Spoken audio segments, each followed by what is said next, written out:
As of 2018, there are around 686,665 sworn police officers in America. Put another way, that's 239 cops for every 100,000 people in this country, or about one cop for every 420 of us. For anyone in fear of us becoming a police state, this is far below the 516 per 100,000 in Russia, where that works out to one cop for every 194 people. Police have a thankless job that can be sometimes used to prank people by calling in a false active shooter at a particular residence, a trope known as swatting someone. This happened most recently to, love him or hate him, former Trump advisor Steve Bannon. It's a complete waste of police resources and is dangerous. People have been killed. The vast majority of police officers are dedicated to their jobs and strive to obey the laws they are sworn to uphold.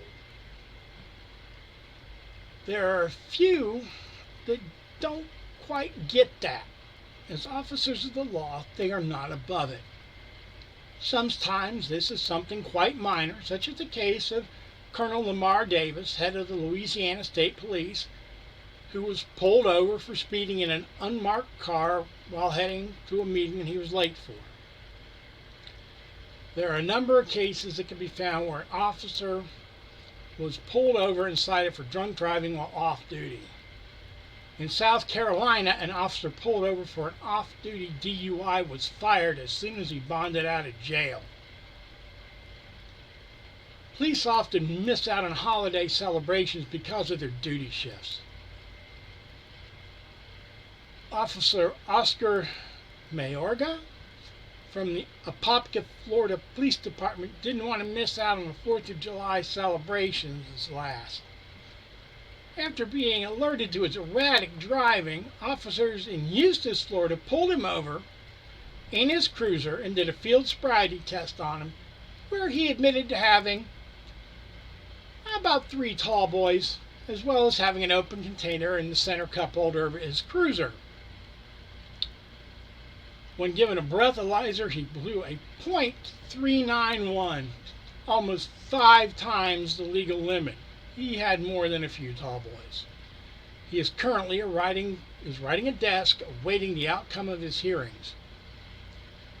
In Kansas, an officer who worked as a full-time deputy in one county and part-time in another surrendered himself to officers from the Kansas Bureau of Investigation after an almost year-long investigation into charges of child endangerment and domestic battery.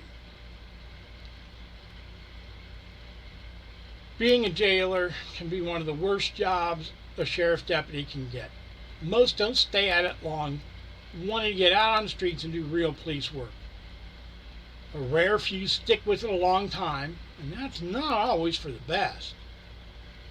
The story about the Fight Club at the York County Prison in Pennsylvania has been known for years.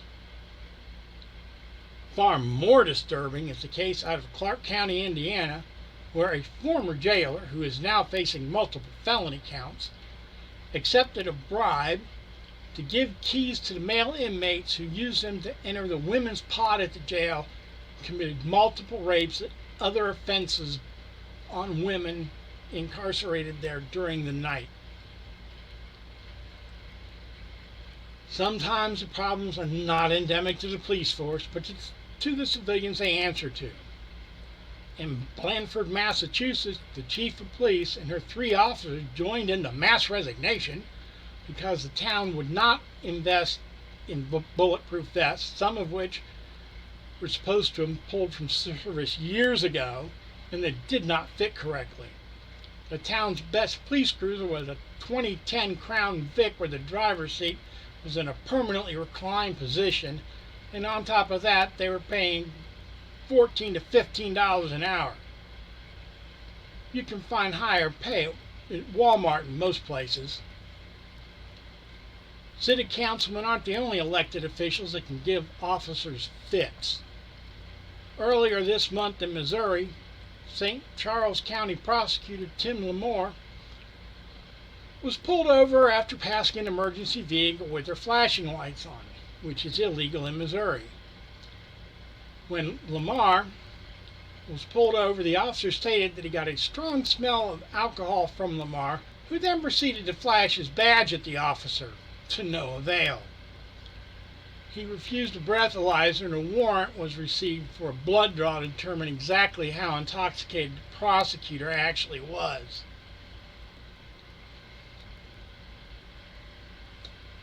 State representatives, state legislatures aren't always your friend.